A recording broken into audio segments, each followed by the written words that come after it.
Hey everyone, and welcome to this week's episode of the Contemplative Science Podcast. My name's Jamie, and as always, I'm here with co-host Dr. Mark Miller. Mark, how are you, mate? Howdy, howdy. I'm very good, thank you. So, we're recording this early mid-December, and we're interested in doing a review of the year, particularly around what we've picked up that maybe surprised us, what we weren't expecting, that's come out of the podcast. To set this up just slightly, we have spoken to God knows how many, 40 odd. Nice. Is that right? Yeah, thereabouts. 40 Uh-huh. odd academics on the one hand, or people invested in the spiritual investigation of the scientific investigation of spirituality. Mm-hmm. And those you don't usually speak to 40 of those in a year in the concert. No, that's right. What surprised you the most? Oh man, I want to hear what surprised you first, because this was a topic that you came up with. What surprised you? A couple of things. Uh-huh. The first is there were areas of consensus I wasn't expecting, and there were areas of disagreement I wasn't expecting. Interesting. The consensus, and you kind of hear this every time you speak to someone, which goes, we have a default way of doing things, but that default way isn't actually very good, and comes with a lot of stumbling blocks that humans have run into forever and ever. And kind of on consensus, cross-topic, hey, try this thing that unlocks something inside of us that makes the human being experience easier. So Wow. that was the consensus, and I was surprised that there was consensus, because that doesn't seem to be an uncontroversial take, but there was the take that sort of everyone who's investigated this comes to. So give me an example. So when we spoke to the guys doing psychedelics, there was a lot of, well, look, human beings and our brains, we make assumptions, and neurons that fire together wire together. And I just think, guys, there's something in the psychedelics thing which speaks to something natural about human beings and changes our perspectives for the better. That was the same answer whenever we spoke to anyone who was mindfulness, like specifically mindfulness practices, Buddhist mindfulness practice. It was the same thing. It was, guys, human brains look a certain way, human experiences are a certain way, and there are certain practices you can do to make the whole ship run smoother. And it doesn't seem to matter whether we were talking about the crisis of meaning, I'm talking John Vervaeke, or we were talking psychedelics, or we were talking, pick your favorite. The fundamental premise was always, we are doing something naturally in autopilot. Humans over time have worked out tools that make that experience better. And I was expecting there to be more beef on that point. Really? Why do you say that? Why did you think there was going to be more pushback on that? Because in a way that seems natural to me. Like you speak to people who are interested in optimizing humans, so you would think there would be a consensus for, there are ways of doing that. Or maybe I'm missing your point. Well, no, yes and no. So I understand. You talk to people interested in optimizing the human experience. You're not totally confused when people say, hey, there's a way to optimize the human experience. Right. But it's a huge claim. And that you can optimize human experience, or that there are better ways to do it than we've been doing it. It's a huge claim that there are tools available to human beings that have been available to human beings that radically, because that is the claim we're making ultimately, that can radically change your experience because you're doing something fundamental as opposed to going for a run or a yoga class. There's something about the software, hardware, wetware of the human brain and psychology that means there's fundamental optimizing that can be done.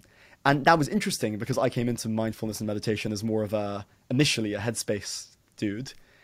And it was interesting that even the guys, and I include you in this, who say, whoa, go gently, be careful. This is a powerful tool. Even you, there was no one really was saying, yeah, the jury's out. Even if you were into psychedelics and they were into mindfulness, or they were into, there was real consensus about the fundamental nature of change. So that surprised me. Yeah, that's cool. You're right. We got to talk to 40 different people who had a view on radically changing what it's like to be a human. I love that. There wasn't very many conversations we had where people were even talking about sort of small, minor tweaks. A lot of times we were having sort of fundamental changing discussions, right? Like you do this or you do that, and you have this huge, profound, substantial change. That being said, just to riff on that, one of the things that I found particularly surprising was how many voices, literally, I think it's basically everybody, well, maybe there'd be a few exceptions, but almost everybody had such a measured, mature, conservative approach to spirituality and practice. I found that surprising. We didn't get very many people saying, just dive in as deep and as hard as you can go. Almost everybody we spoke to said, be careful. These practices are potent. You want to take it progressively and systematically. You want to move sort of slow as smooth, smooth and fast style. And, from the outside, it can look like that community is actually, well, as a meditation teacher, I sometimes feel like I feel like I'm a little bit alone when I'm talking about moderation. There are great projects like Willoughby Britton's project, and people are talking about trauma sensitive mindfulness. That's all good stuff. I do still feel like it's the smaller voice. It feels like from the outside that's the smaller voice. And yet when we took a sample of 40 people interested in the science of spirituality, almost everybody said, be careful. So maybe that's a mistake to think that that's an edge view. Maybe it is much more pervasive than it sort of looks like from the outside. You know what though? Those are people whose identity to some degree is in researching this stuff, which means they've made all the mistakes along the way. They're now the mature. Oh, it's such a good point. They're not just practitioners, they're research practitioners, or they're practitioners who do research. That's true. So they're not just taking things hook, line, and sinker when somebody says something. They're looking at it in a sort of analytical way and coming back with good evidence. That's true. Maybe also the place where the practice is being proposed. The people that they're speaking to are largely maybe in academic situations, university students. So you're not talking, these people aren't primarily teaching to monastics, right? They're teaching to people who have jobs and have relationships and need to pay bills. So maybe you don't want them to have critical breakthrough, breakdown, crisis stuff happen along the way. Yeah, it's also just worth saying, when you're a teenager, you make every mistake. And sure. Everyone has that night, I think, when they had drunk alcohol 3 times before. And this time it was the more the merrier. And they hadn't worked out there was a limit. And then they had the next day in bed crying and throwing up every 10 minutes. If you're going to be so deep into the research of this stuff, you've made those mistakes with meditation. You've taken it way too seriously in terms of the length of practice, intensity of practice. You've gone to retreats thought, oh my God, what have I done? You're just more mature. You've just seen it all. And you've come to a place that's much more hey, well, a little bit this, a little bit that. Go slowly, see what works. And I think it's of who we've spoken to. We've just spoken to people who have made every mistake along the way. By definition, that's what makes them mature. Yeah, I guess I half agree with that. The one maybe pushback is lots of the researchers we spoke to, I don't know if I got a sense that they had really done deep, profound, long-term practice. Lots did, that's true. But I think we spoke to lots of people who were coming to this from an academic view. You would expect that rather the sort of monastic voices would be more moderate if that was the case, because they really have put in the long-term stuff and seen the kickback. But I felt like this group of people, the research group, were more moderate than I even feel sort of in the monastic communities that I contact and talk with, as if, maybe it's just part of the zeitgeist to be careful. When I went, I used to rock climb in Amsterdam, and in the Netherlands, you don't have to use an automatic catch when you fall. You don't have to use what's called a gree-gree. So gree-gree automatically, if the person falls, it catches automatically, which you have to use in Canada. In the Netherlands at the time, you could just use a figure 8, which meant if you let go of the rope, they would fall.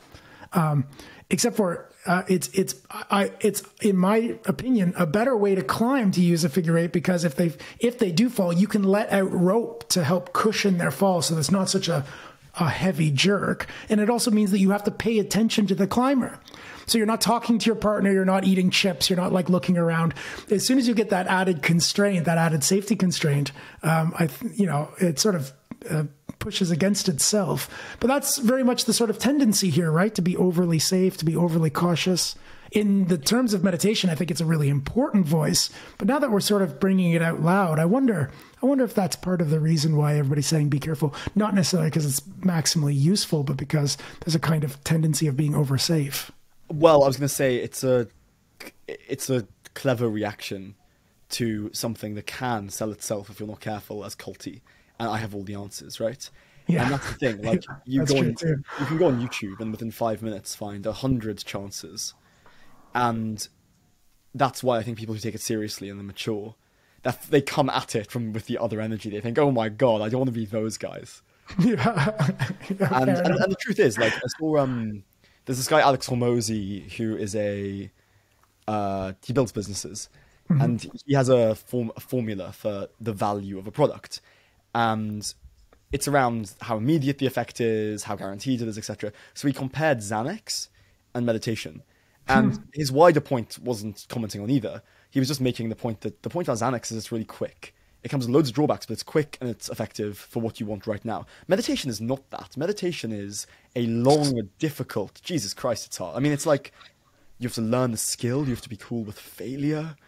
And there's maybe this meta game when you're a meditator or a practitioner of any spirituality, which is patience.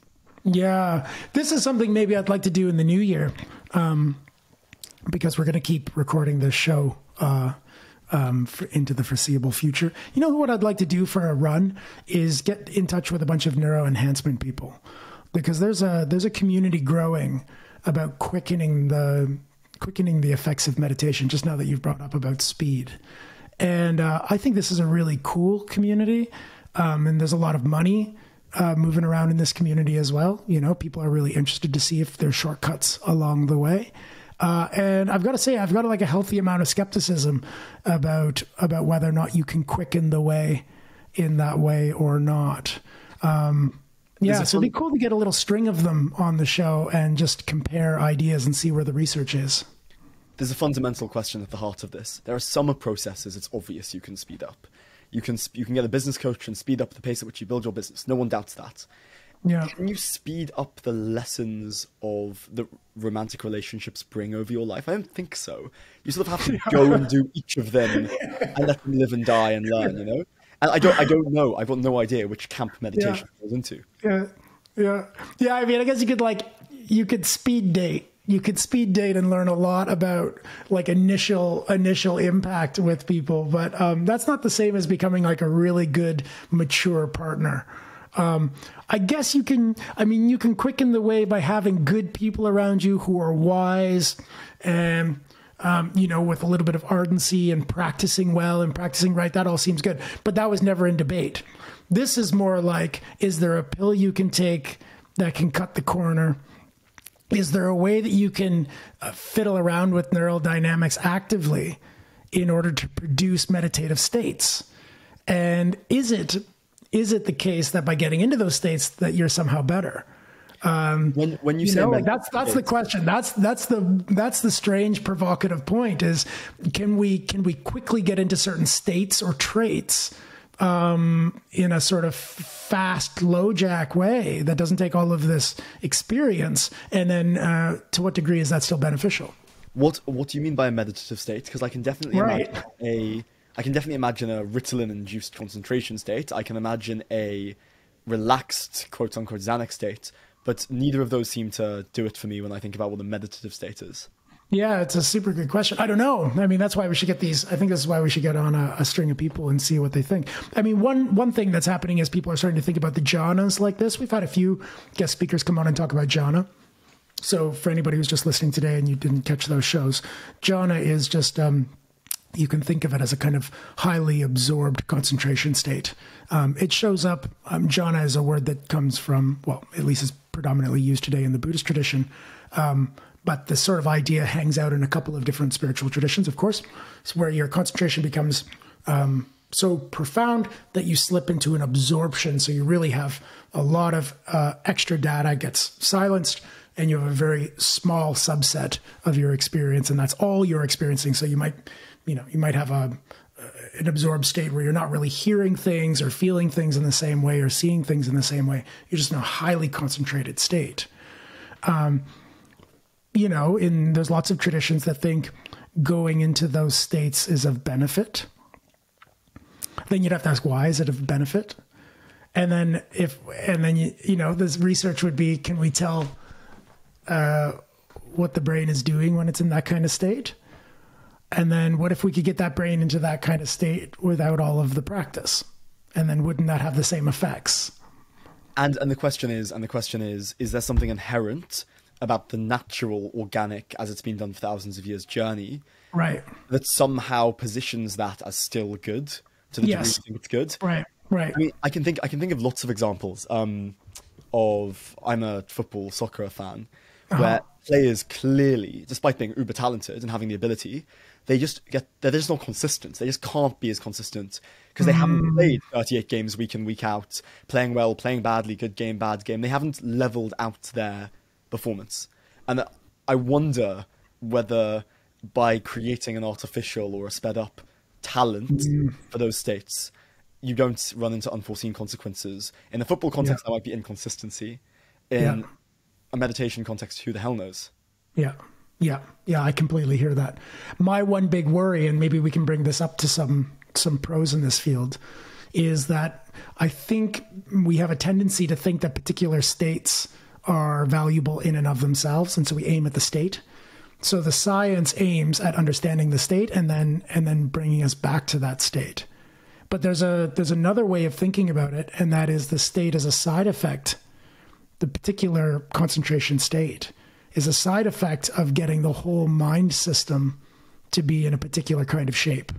So it's the side effect of you becoming the kind of thing where those states occur. In that sense, then you're not really aiming at the state, you're aiming at something else, and the state comes along for the ride. Like, for instance, you can, maybe you could imagine taking a pill that makes you highly concentrated.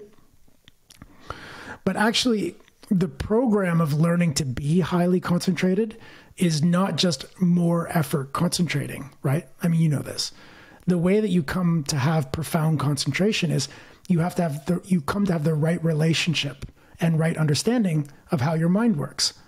You start realizing what distractions are all about. You become friends with distraction, so much so that it loses its newsworthiness because now you've learned, well, whatever the mind body is telling me at this moment isn't as important as my systems used to think it was, right? So you have to have a whole change in your relationship to what the mind is, its relationship to you. What about when it hits weird news feeds? Yeah, it turns the volume up on a bunch of danger signals. Is that actually dangerous? As long as you still think that that's actually dangerous, then you don't get really profound concentration because it will keep magnetizing attention away from the object. So you have to learn a lot about what your mind is, what the world is, what kind of signals are meaningful. It's actually that learning that results in profound attention.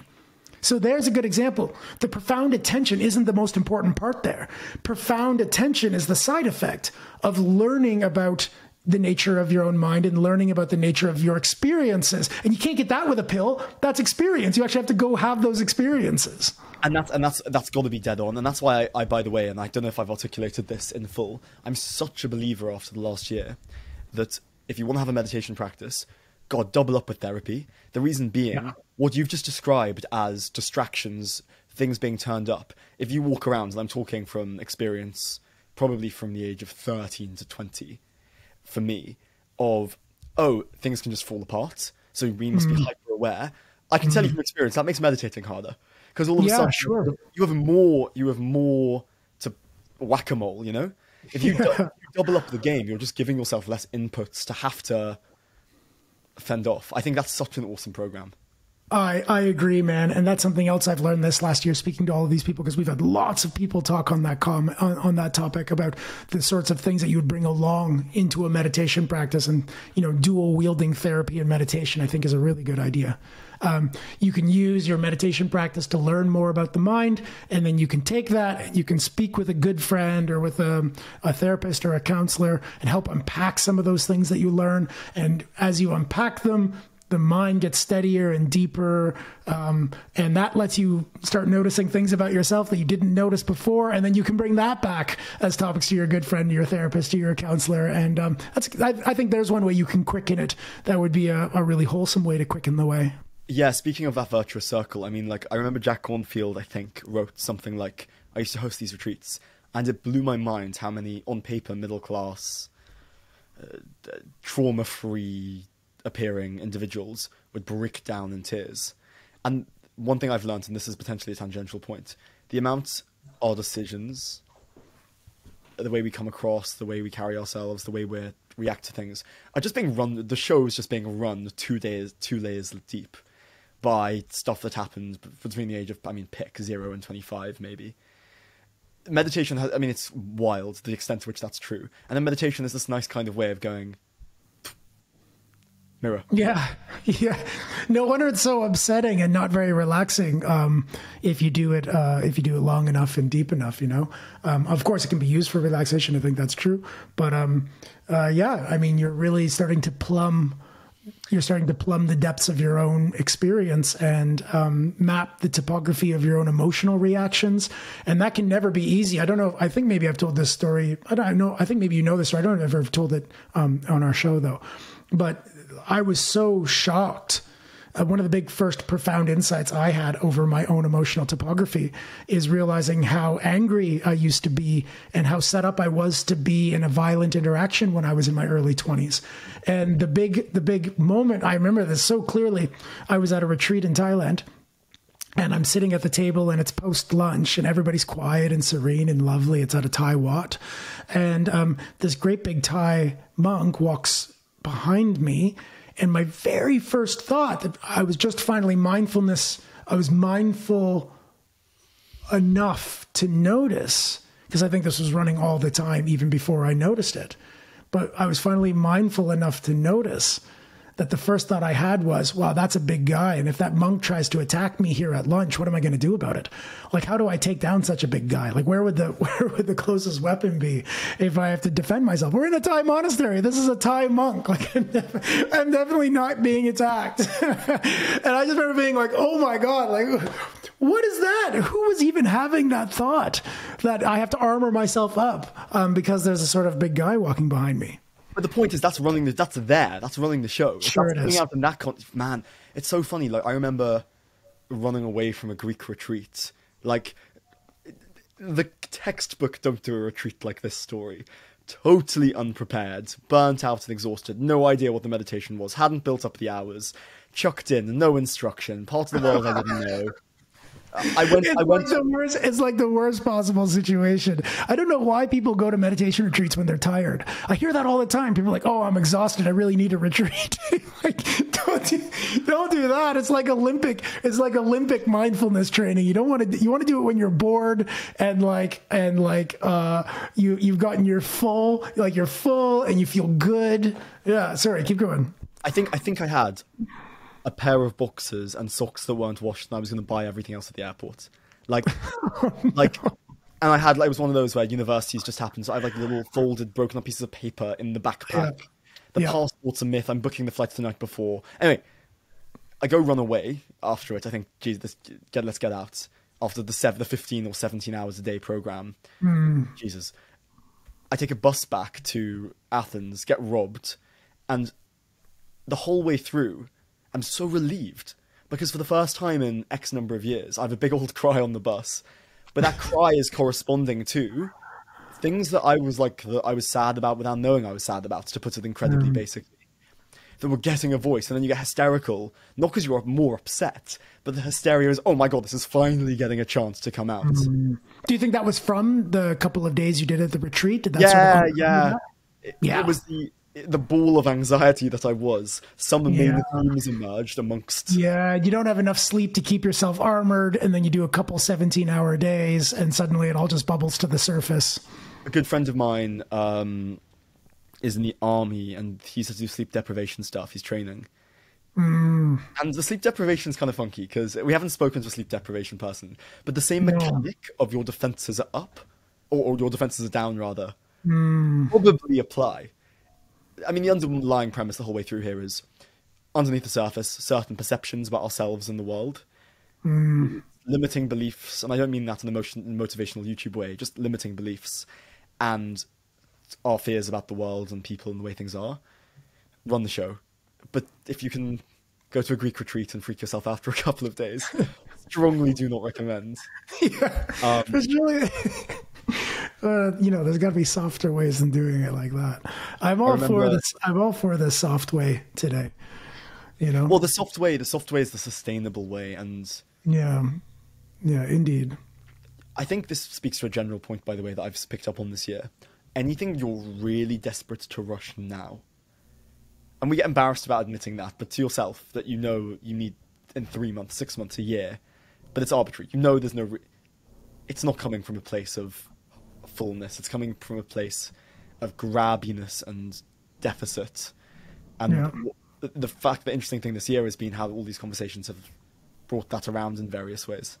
Yeah, I agree. So you said you had 2 things you were surprised by. That was the first one. Do you have a second one?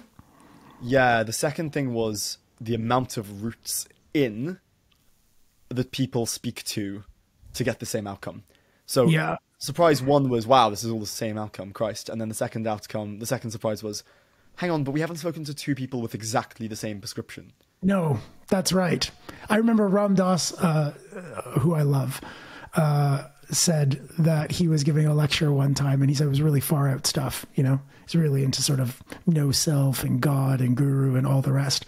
And an elderly woman came up to him after the show and said, "I know exactly what you're talking about. I crochet." And Ram Dass is laughing, saying, like, the game's so far out, she's completely jiving, completely vibing with all of these sort of deep spiritual truths that I'm laying down. And, she was having access to them through her hobby of crocheting, probably through concentration, I imagine, is the point.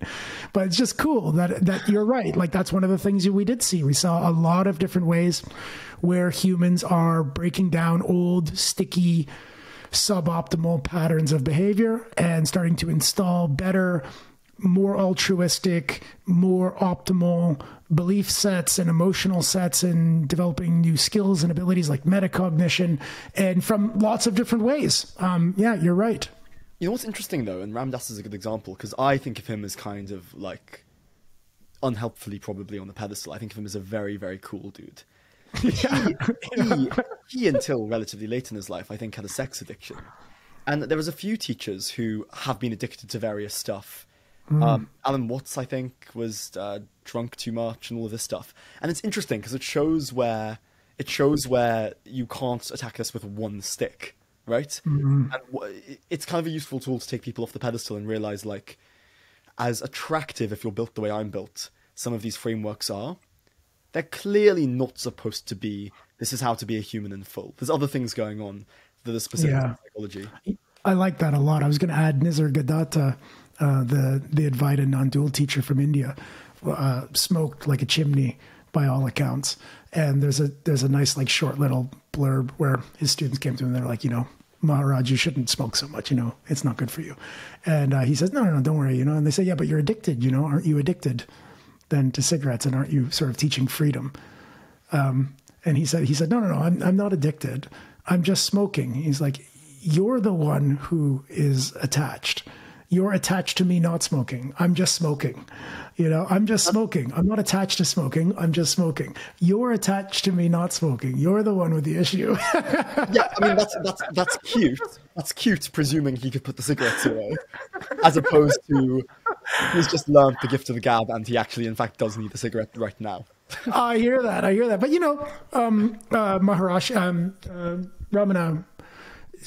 Ramana Maharishi said something very similar about fasting, which is kind of interesting. Then we'll come back to your point. I've liked this as well, where people used to come far and wide to meet him, and they would want to talk to him about his asceticism, that he would have these sort of long durations of not eating. And they'd say, wow, you're such an amazing faster. You're such an amazing ascetic. Like, can you talk to me about that? And he'd say, no, I don't fast. And they said, well, you haven't eaten in so many days. And he goes, no. He goes, I'm just not eating. Like, I just haven't eaten. I'm not actively doing something. It's not like I'm not making a whole story about fasting, or now I'm fasting. Now I'm fasting, or now I'm meditating. I'm not doing anything like that. I just haven't eaten. It's amazing. You're not attached to the thing at all. It's just the thing that's occurring. it's weird how cool, like how good it feels, because you yourself will have done something cool in your life, either gone to university or had something go well, and you're weirdly cool about it. Like it's not a thing. Like you're great that it happened, but you're not as excited as the people around you, and you're not as gutted if it went away. And it's a weirdly nice place to be. It's just happening. Yeah, like I guess I'm going to Australia. Like cool, man. Like I don't know why is it that version of non-attachment feels nice. Yeah, I like it. I think I like it because I think it shows that you can be in the kind of shape, and maybe contemplative training can help us get into this shape where we just cool right out. And then actions are more spontaneous and playful. And maybe we can have less restrictions, less conceptual baggage. I like the idea that Nisargadatta like smoked, but didn't feel like he was attached to smoking. It's just like there's just sort of smoking occurring, like don't be so uptight about it. It's just the thing that's happening. I think I don't know. I think it's cool. But I want to go back to your other point for a second, which was this idea about like, not being too monochromatic with your spirituality because it can leave you in sort of cul-de-sacs. That's another great topic we should take up after the new year. Let's get some people on to talk about where it can go, like where the dogma or where like too narrow of a practice can still leave you not mature.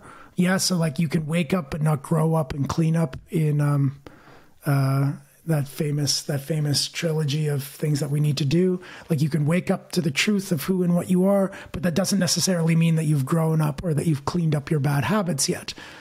So you can still have bad habits and you can still be a bit of a jerk and still have some fundamental insight about the nature of who you are. I think that's such an important point, and it's such an important story, I think, to keep saying again and again out loud, that just the attainment of self-understanding isn't going to be enough necessarily to make sure that you're a good human being. And especially it doesn't ensure that you're a good human being around other human beings. As we know from all the copious number of spiritual teachers that we see in the world and that we've heard about in the world, especially recently, that have made mistakes or have missed the mark in important ways, especially in the social realm.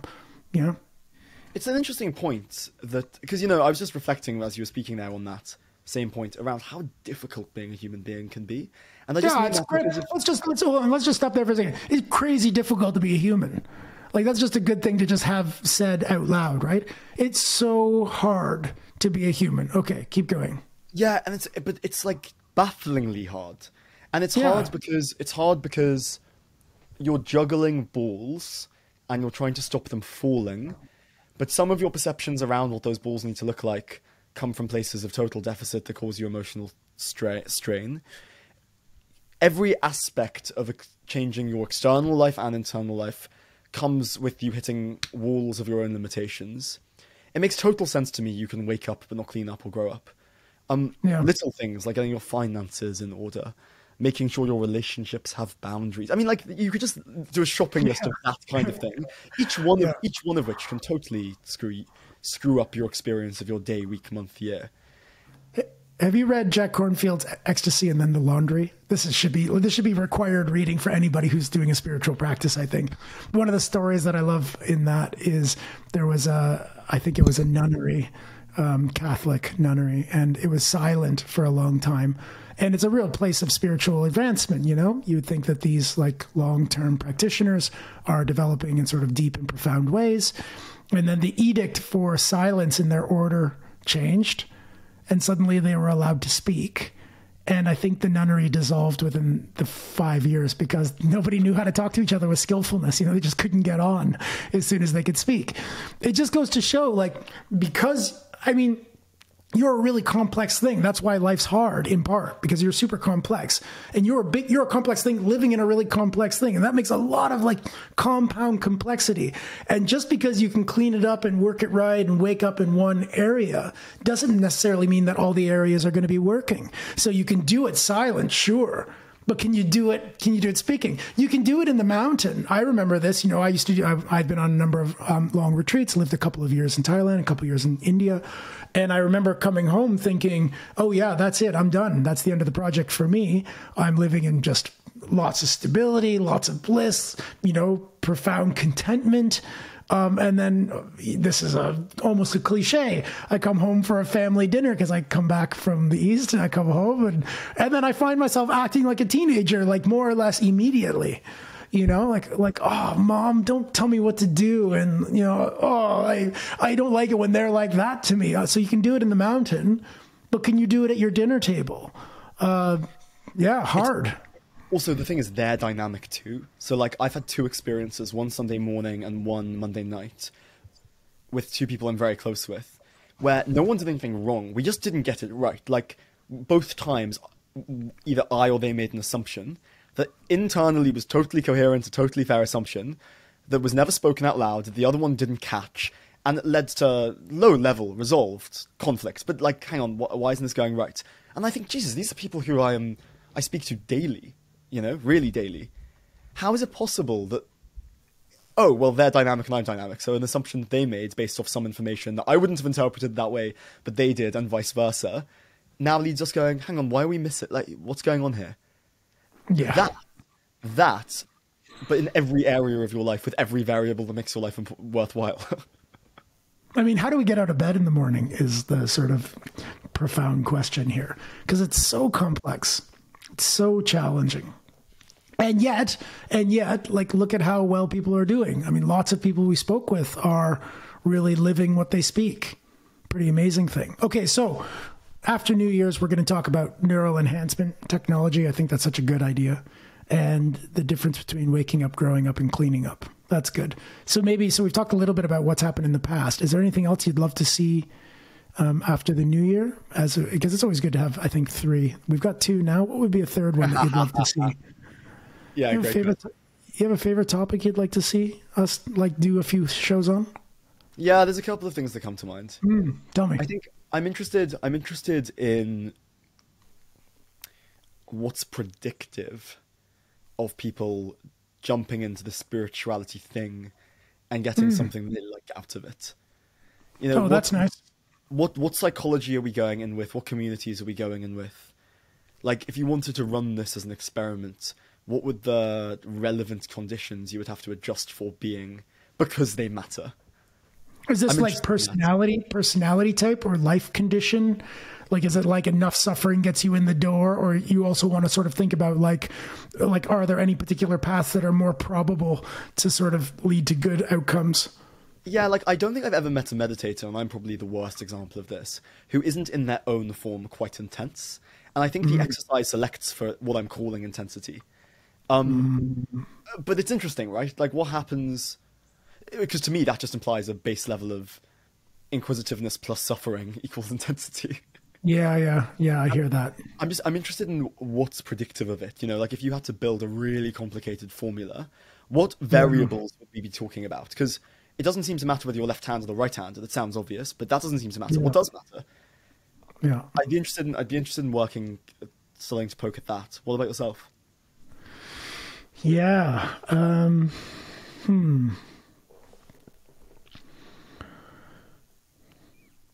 I'm sort of split between I'd like to, these are topics that I'm always interested in talking about, but I'd love to talk a little bit more about death and sex, death and love and sex, maybe.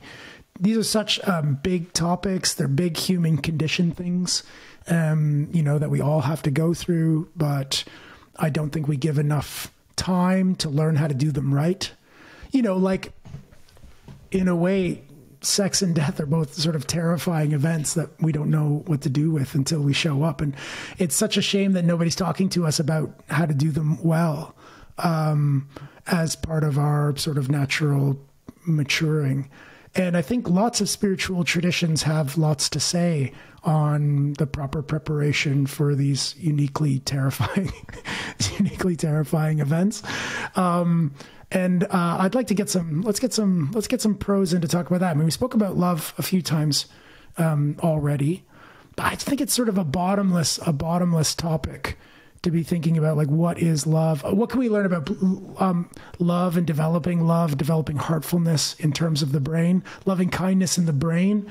We haven't anybody come on and talk to us particularly about that.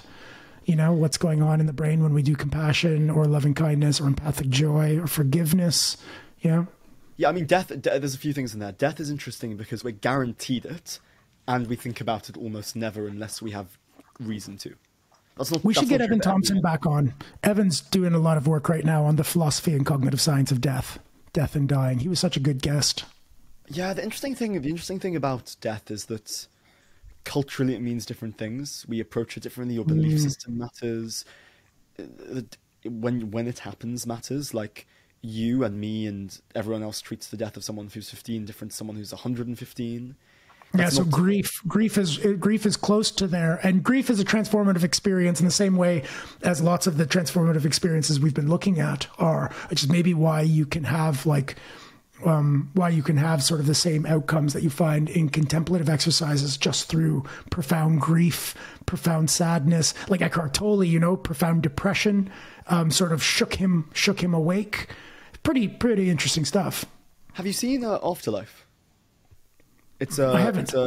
It's a Ricky Gervais widely panned comedy drama sad thing. This guy, I know what you mean. Mm-hmm. I like him a lot, and I liked it a lot.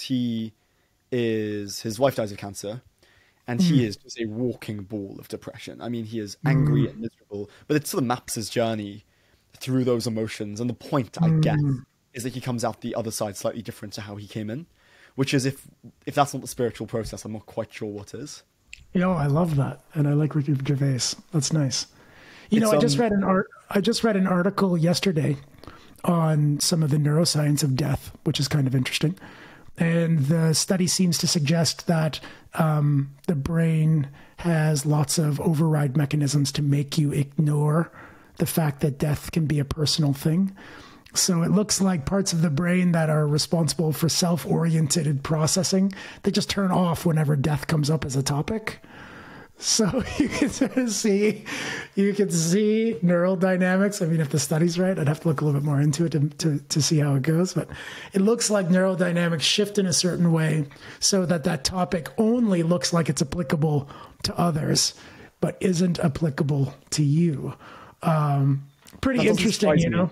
It doesn't surprise me. I mean, I know not that childbirth is something I've gone through, but apparently you forget how traumatic it is, and it's an evolutionary incentive to go do it again.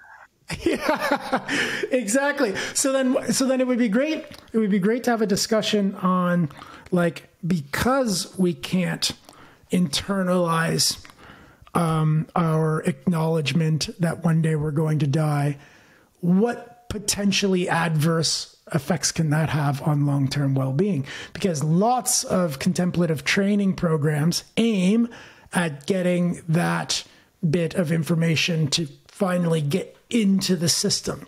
It's something I'm hoping to do in the new year in my own lab, is to look to see what the benefits are of specifically focusing on and reflecting on the nature of suffering, the nature of old age, illness, and death. You know, I've done a little bit of research last year on horror and horror movies and the benefit of safe, scary experiences and the benefits of playing at your edge. I'd like to take that same. Tell me. How does that land for you? Because you like horror movies about as much as I do, if I remember. Which is not at all. It's not at all. Well, so that's a good question. So I was like a horror movie aficionado as a young man. I loved the horror genre, especially the zombie horror genre. Like, I just couldn't get enough. I was the guy who, like, Halloween was my anniversary of my first long-term girlfriend, and we went and saw Saw 1 on our anniversary together on Halloween night, opening night. You know, like that was the kind of I loved the horror genre. I thought it was funny. I thought it was cool. I found it extremely attractive. And then when I started really practicing meditation, I learned two things. One, I was attracted to survival zombie scenarios because I was essentially scared all of the time about how my life was. And those movies and that genre gave me lots of time to play around in a sort of imaginative landscape about what I would do in worst case scenarios. So it was a kind of fallout of the like natural catastrophizing that I was going through under the conscious line. So you were watching it going, this is awesome because I would go do that thing, and all the meanwhile winning I'm safe points. Yeah, it was awesome relative to a background feeling of general anxiety that I thought the world wasn't working right. Right. So it felt awesome because it was giving me a chance to think through, well, what would I do in a worst case scenario? So that's the one thing I learned. The second thing I learned was that if I watched a horror movie, then the scenes stayed on repeat in my mind for longer than I was comfortable with once I started actually looking. So, for days after watching the new Walking Dead, every time I closed my eyes to practice, I was seeing the jump scare scenes from the movie. And that's actually when I decided, look, I have to either keep being a horror movie fan or I can do meditation, but I can't do both because it's so disturbing for my mind, the content. Which is totally consistent with the underlying psychology of I'm worried about this happening in real life and other forms, right? Sure. So therefore it's sticky. It's going to keep it, but also weirdly I get a kick out of it while it's happening. Yeah. So the one thing that we're getting from the research, which I think is pretty interesting, is if you have a personality of being attracted to or neurotically attracted to danger, then feeding yourself more of that evidence isn't necessarily very helpful, right? So you're scared, so you're going out to find data that enforces your belief that you should be scared, then getting that data isn't going to help. But if you're the kind of person who tends to shy away from your edge, who is often ignoring their own emotional reactions, then being in a safe situation where you can play around with anxiety and fear and jump scares, which I think is what horror movies at the theater can do, is actually really super beneficial. It's getting some evidence into your system about what it's like to be anxious. That's the big take home from last year's research that we're going to hopefully look at. I want to bring it over to the contemplative training research program, but with just horror movies and well-being, the big take home message was, if you can have a safe opportunity to feel scared, and you can do that repeatedly, then your own system starts to learn about what it's like to get scared and what it's like to get better. So you get emotional, robust qualities start just self-developing. It's almost like you're inoculizing yourself to small anxieties in a safe situation is so beneficial to us. And I mean, if that sounds weird, just remember that I think everybody's going to agree that if you completely take yourself out of anything that's dangerous, you're probably not going to turn into a very robust kind of person. You have the kind of bubble boy situation there, where if you have no toxins coming in, you have no allergens coming in, then you actually make yourself quite brittle over time. So it's good. It's good for the system to be shook up and for it to learn about what it's like to be shook up and for it to learn about what it does when it's shook up. That's all good stuff. But if you're already addicted, if you're already kind of expecting that, is the reason that it feels good because it's meeting your expectations? Is that exactly. That's right. So then, and we've said this, I think we even said it on the show earlier, but it's worth repeating, one of the things you see in PTSD, surprisingly, you'd think that if you got shook up, let's say in battle, in war, if you got shook up when you got home to peacetime and your situation was more established, you wouldn't go out seeking more volatility. You'd think you'd be like, okay, that's enough. I got a good shake, I got a good shock. And even I'm traumatized, I'm working through my trauma. I want to avoid that kind of data. But that's not always what you see. It's personality differences.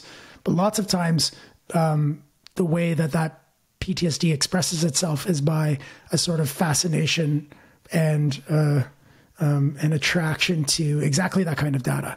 War movies, war video games, talking about war with your friends. It's like the system is now expecting to be in danger.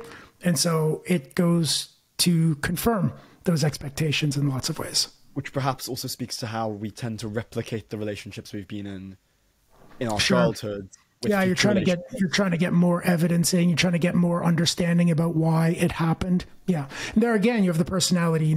People experience abuse early on, and that can leave them broadly. These are broad categories, but of course, that can leave them never abusing anything for the rest of their life, or it can lead to them also getting into abuse cycles with others, showing up in the same sort of abuse cycles later on.